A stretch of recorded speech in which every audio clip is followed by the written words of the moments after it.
जहां पांडव विराजमान थे वहीं पास में एक साल वन था। वहां ऊंचे साल वृक्ष पर बड़ा ही भयावह बलवान राक्षस रहता था, हिडिंब। उसको गंध आई मनुष्य की, बड़ा क्रूर था, मनुष्य का मांस उसे बहुत प्रिय था और पराक्रमी था। क्रूरता उसके स्वभाव में थी।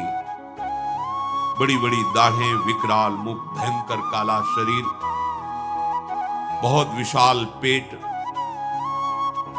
उसने अपनी बहन हिडिंबा से कहा कि मुझे मनुष्य की गंध आ रही, बहुत भूख लग रही। विधाता ने मेरे लिए स्वयं भोजन भेजा है, नहीं तो ऐसे जंगल में कहां मनुष्य आते हैं। जाओ, इन सबको मारकर मेरे लिए लाओ। जब मैं मनुष्य की गर्दन को काट करके रक्त पीता हूं तब मुझे खुशी होती है। इनको पाकर के मैं तृप्त भी हो जाऊंगा। ऊंचे वृक्ष से देख रहा, क्योंकि बलवान दिखाई देते हैं।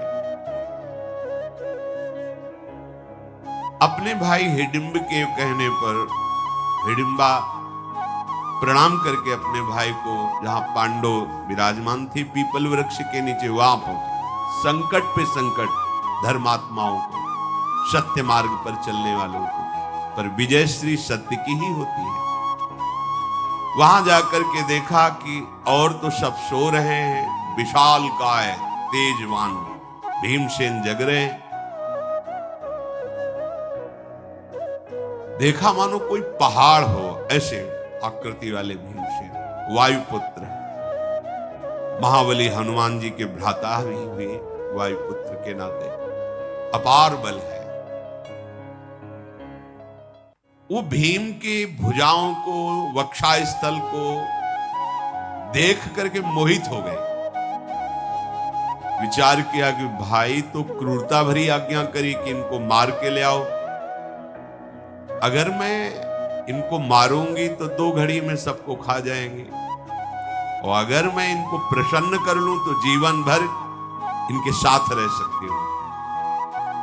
भगवान जिससे भक्त का मंगल होता है हर विधान वही कहते। कई बार सत्संग में कहा है, तुम्हारे सामने तलवार आएगी, डरना मत, वो हार बन करके गले में पड़ जाएगी, वो तुम्हारे गले में खरोच भी नहीं पैदा कर पाएगी। प्रभु का यदि विधान है कि आ जाओ हमारे पास, तो किसी भी बहाने से शरीर छूटे जाना है। अगर प्रभु का विधान नहीं तो डरना मत। बड़े से बड़ा क्रूर आदमी भी आपके समीप आकर के वो प्रतिकूल चेष्टा करे तो भी वो अनुकूल होकर आपके पास आ जाएगी। हिडिंबा ने विचार किया कि भीमसेन के चरणों की सेवा मुझे करनी चाहिए, अर्थात मैं इनको पति रूप से प्राप्त कर लूं तो हमारा जीवन धन्य हो जाएगा। वो मायावी थी, आसुरी माया का उसे ज्ञान था। तत्काल उसने दिव्य सुंदर रूप धारण किया और महाबाहु भीमसेन के समीप जाकर के कहा, पुरुष रत्न आप कौन हैं, कहां से आए हैं, और ये देवताओं के समान सुंदर पुरुष जो सोए हुए हैं ये कौन है, और ये जो वयोवृद्धा ये कौन आपकी लगती है। आप निशंक होकर उत्तर दीजिए। मैं हिडिंबा नाम की राक्षसी हूं। मेरा भाई बड़े ही दुष्ट स्वभाव का है और तुम्हारा वो मांस खाने के लिए लालायित है, मुझे मारने के लिए भेजा है। आपका तेज बल और भुजाएं देखकर मैं आपको अपने पति के रूप में वरण कर लिया है। महाबाहो, तुम चिंता मत करो, जितना मेरे भाई में बल है उससे अधिक मेरे में बल है। मैं भाई से अधिक माया का ज्ञान रखती हूं, आसुरी माया का, इसलिए हम उसको परास्त करके तुम्हारी रक्षा कर लेंगे यदि आप हमें स्वीकार करें तो। मैं आपका भला चाहती हूं, अगर आपने ठुकरा दिया तो आपके भी प्राण जाएंगे और मेरे भी प्राण जाएंगे, क्योंकि मैंने निश्चय किया है कि जीऊंगी तो आपको पति के रूप में वरण करके, अन्यथा प्राण त्याग दूंगी। भीम सुन बोले कि राक्षसी, तुझे ऐसी बात नहीं कहनी चाहिए। मेरे ज्येष्ठ भ्राता युधिष्ठिर जी मेरे गुरु के समान हैं। जब तक वो पत्नी को स्वीकार नहीं करते तब तक मैं कैसे स्वीकार कर सकता हूं। मैं परिवेत्ता नहीं बनना चाहता। परिवेत्ता कहते हैं बड़े भाई के अविवाहित होने पर छोटा भाई विवाह कर ले, ये निंदनीय माना जाता है, उसे परिवेत्ता कहते हैं। इसलिए मैं ऐसा कर्म नहीं कर सकता जो धर्म के विरुद्ध है।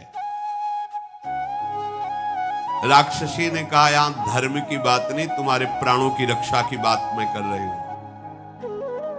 आप इनको जगा दीजिए, मैं आपको और आपके परिवार को अपनी पीठ पे लाद के वायु वेग से जहां आप कहोगे वहां पहुंचा दूंगी, इस राक्षस से बचा लूंगी। भीमसेन ने कहा तुम राक्षस की चिंता मत करो, मुझे तुम्हारी सहायता की जरूरत नहीं है। मेरी भुजाओं में आकर ऐसा कोई दैत्य राक्षस है ही नहीं कि जो जीवित बच जाए। तुम इसकी चिंता मत करो, जाओ या रहो, हमें तुम्हारी किसी सहायता की जरूरत नहीं। अगर तुम्हें लगता है कि तुम अपने भाई का सहयोग कर सकती हो तो स्त्री समझकर तुम्हें छोड़ रहा हूं, नहीं अब तक तुम्हें यमपुरी पहुंचा दिया होता। जब देखा कि बड़ा विलंब हो गया, हिडिंबा वापस ही नहीं आई, तो सोचा हो क्या गया। वो साल वृक्ष से नीचे उतरा और पांडवों के पास आया। दूर से देखा सुंदरी रूप में हिडिंबा, समझ गया कि इसके हृदय में दया आ गई क्या, हमारे राक्षसी स्वभाव को छोड़ करके दयावान हो गई क्या। आंखें क्रोध से लाल लाल करता हुआ, विशाल भुजाएं, खड़े हुए केश, शरीर का रंग काला मानो कोयला हो, तीखी दाढ़ें, भयंकर गर्जना। जे ही हिडिंब को आते देखा तो हिडिंबा भय से थर्रा उठी और भीमसेन से बोली ये दुष्टात्मा नरभक्षी है, अगर ये क्रोध में आ जाए तो आप भाइयों से जीत नहीं सकते। मैं इच्छा अनुसार बल धारण कर सकती हूं, जितना इच्छा करूं उतना बल मेरे में आ जाएगा। आप सब तुरंत मेरे कटि प्रदेश में बैठिए पीठ में, और मैं अभी आपको मन के वेग से जहां आप कहोगे वहीं पहुंचा दूंगी। भीमसेन जी ने कहा ना मैं भाइयों को जगाऊंगा, ना माता जी को जगाऊंगा, और न तेरा सहयोग लूंगा। ये हमारे क्षत्रिय धर्म के खिलाफ है कि तुम इस स्त्रियों का हम सहयोग ले, ऐसा नहीं। तुम्हारी रक्षा करना हमारा धर्म बनता है। ये नीच राक्षस के आक्रमण मेरा सह सकेगा? तुमने अभी देखा नहीं, देखना अगर ये उद्दंडता करता है तो मारा जाएगा।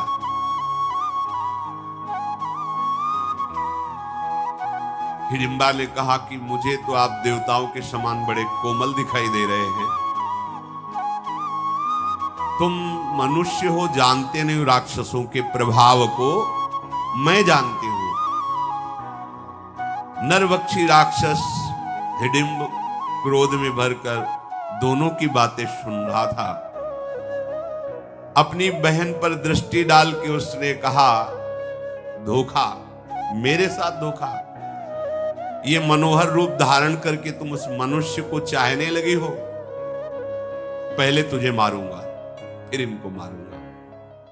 बड़ा उसका क्रोध बढ़ा, भूखा तो था ही, वो क्रोध से अपनी बहन को मारने के लिए, ए दुराचारणी, तू मेरी बहन होकर के भी मेरा पक्ष छोड़कर इस मनुष्य का पक्ष ले रही है, तू कलंकिनी है, ऐसा कहकर मारने के लिए आगे बढ़ा।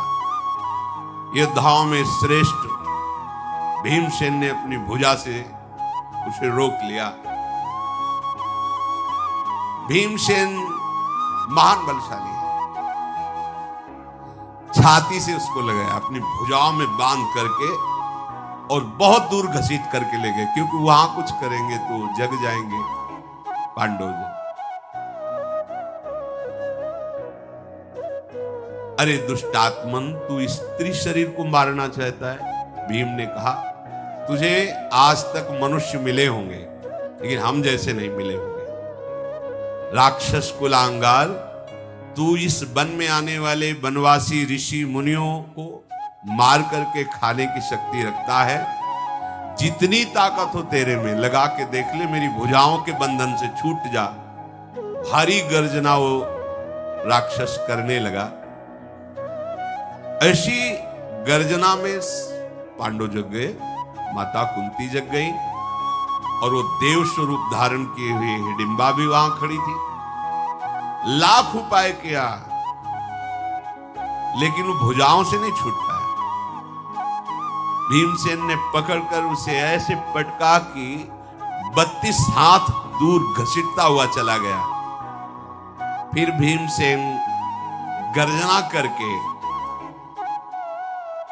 उसकी पीठ पर प्रहार किया घूंसे से।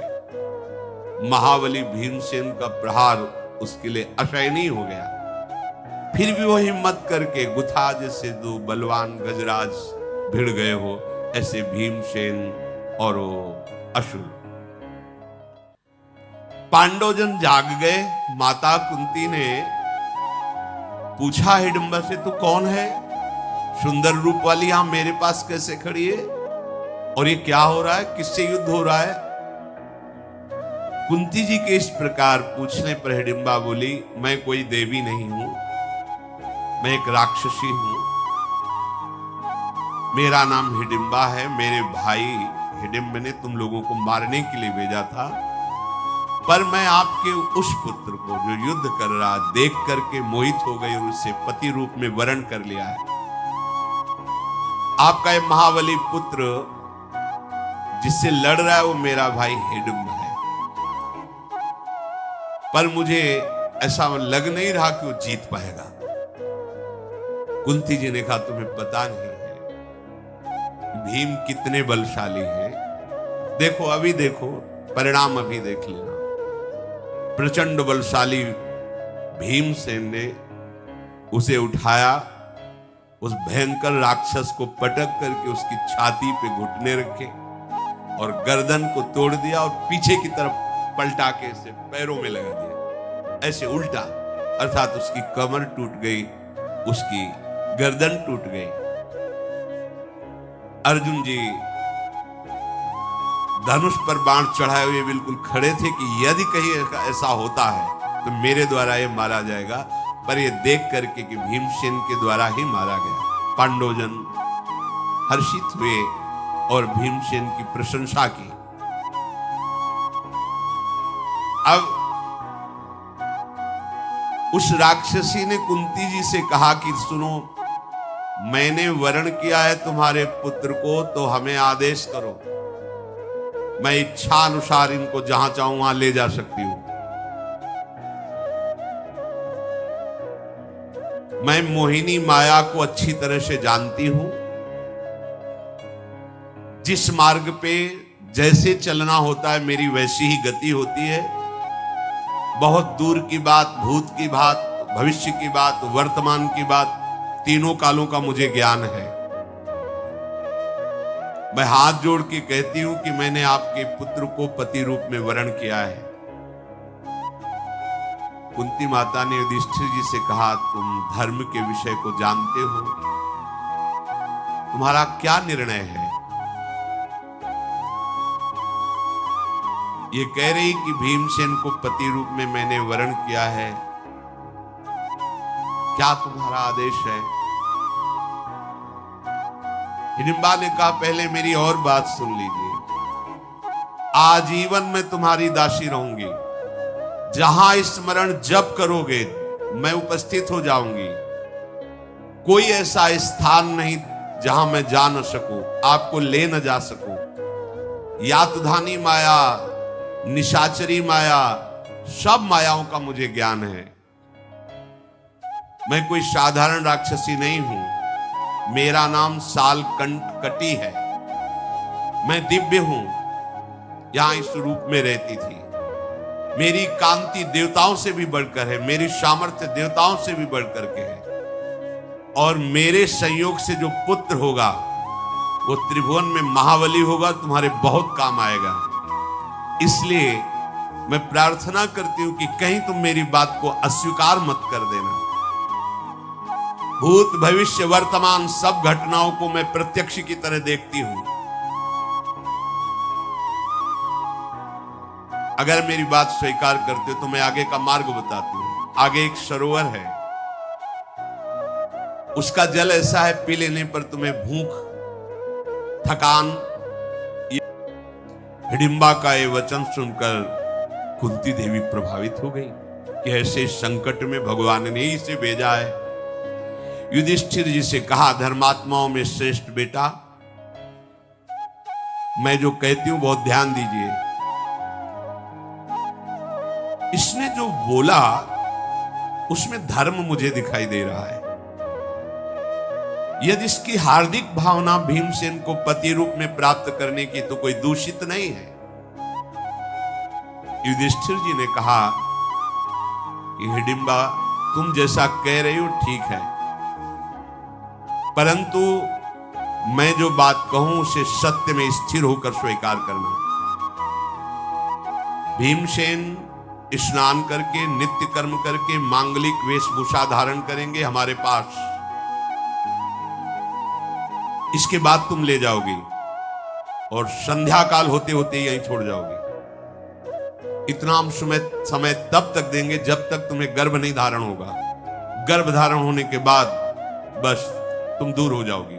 अगर इतना स्वीकार करते हो सत्य को साक्षी करके, तो मैं आदेश करता हूं कि हमारे छोटे भ्राता भीम को आप पति रूप से वरण कर सकते हैं। इतना कहने पर कुंती जी ने भी स्वीकृति दे दी। अब वो पीछे पीछे चल पड़ी, ये लोग आगे बढ़े। सहदेव जी और नकुल जी को आगे रखा जाता था क्योंकि ये छोटे हैं सब। शालिहोत्र मुनि का आश्रम मिला और वो सरोवर मिला जो उसने बताया था। वहां जाकर के जो ही जलपान किया सब श्रम मिट गया, भूख प्यास की भी चाह मिट गई। हिडिंबा राक्षसी ने कहा कि अब आप मुनि के आश्रम में कुछ दिन रहिए और हम भीम को आपकी शर्त के अनुसार ले जाएंगे। देर नहीं लगी, सुंदर पर्णशाला तैयार कर दी। सामर्थ्यशाली थी वो, सुगंधित सुगंधित लताओं से बड़ी ही सुवासित कुटिया। एक कुटिया बनाई जिसमें माता कुंती और एक कुटिया बनाई जिसमें पांडव। जिस समय प्रातःकालीन संध्या करके भीम निवृत्त हुए, कुंती ने भीम से कहा, धर्म को दृष्टि में रखते हुए इसे सम्मान पूर्वक स्वीकार करो। मेरी आज्ञा है, जिस दिन ये गर्भ को धारण करे उसके बाद इसे स्पर्श भी मत करना, इससे तुम्हारा कल्याण होगा। मैं और कोई प्रतिवाद उत्तर सुनना नहीं चाहती। भीमसेन से माताजी ने ऐसा आदेश किया। बहुत अच्छा कहकर भीमसेन ने बात स्वीकार की। तत्काल भीमसेन को अपने हृदय से लगा कि अंतर्ध्यान हो गई।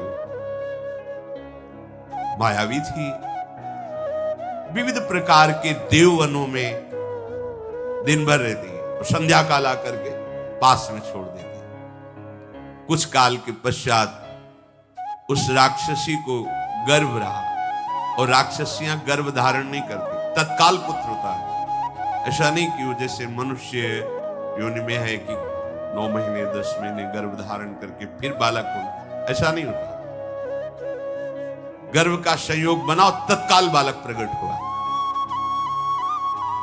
उसी समय वो एक बलवान ऐसा पुत्र जो आकाश तक दिखाई दे रहा, ऐसे बेटा पैदा हुआ। भीमसेन भी ऐसे देख रहे थे बालक को, ऐसा बालक पैदा हुआ।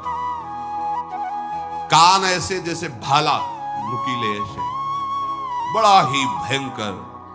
आवाज ऐसी मानो पर्वत फट जाए, ऐसी गर्जना उसकी। विशाल काय शरीर, शत्रुओं का दमन करने के भावना से नाक और आंखें फड़क रही थी। मतलब भीमसेन उसकी बहुत बहुत पिंडलियों तक ही होंगे। बेटा इतना बड़ा, वो घुटने के बल होकर प्रणाम करके भीमसेन से कहा, कोई भी पिशाच, राक्षस, गंधर्व, देवता ऐसा नहीं कि मैं क्रोध में भर जाऊं और मुझे परास्त कर दे। मैं इतना शक्ति का अनुभव कर रहा हूं। यद्यपि मैं अभी अभी प्रकट हुआ हूं, पर त्रिभुवन में ऐसा कोई वीर नहीं जिसको मैं अभी परास्त न कर सकूं। राक्षसियां जब गर्भ धारण करती तो तत्काल उसको जन्म दे देती है और इच्छानुसार रूप धारण करने में ये समर्थ होती है। हाथ जोड़ करके भीम से उसने कहा कि जब आप हमें बुलाएंगे तब हम उपस्थित हो जाएंगे। जो सेवा कहेंगे वो हमारे लिए कोई ऐसा नहीं होगा कि मैं नहीं कर पाऊंगा, पर मेरा नाम तो रख दो। तो घटो हास्योत्कच इति माता तम प्रत्यभाषत अब्रवीत तेन नामस्य घटोत्कच इति स्महा। खोपड़ी में एक भी बाल नहीं, विशाल का एक खोपड़ी है। उत्कच माने घट, बाल रहित, केश रहित, इसलिए घटोत्कच। कच माने होता बाल, घटो एकदम एक भी बाल नहीं, बाल रहित सिर होने के कारण उसका नाम घटोत्कच रखा गया। हिडिंबा ने कहा शर्त के अनुसार हमारा आपका मिलन समाप्त, और वो अंतर ध्यान। घटकोचकर हाथ जोड़े हुए भीम के साथ वहां पहुंचा जा कुंती से अर्जुन आदि विराजमान। भीम ने कहा ये हमारी मां है। घटोत्कच ने प्रणाम किया और कहा निशंक होकर आदेश कीजिए, मैं आपकी क्या सेवा करूं। कुंती जी ने कहा कि ओ तुम्हारा जन्म कुरुकुल में हुआ है, तुम भीमसेन के पुत्र हो, इसलिए पांचों पांडव तुम्हारे पिता के समान हैं, तुम्हें सदैव हमारी सहायता करनी होगी।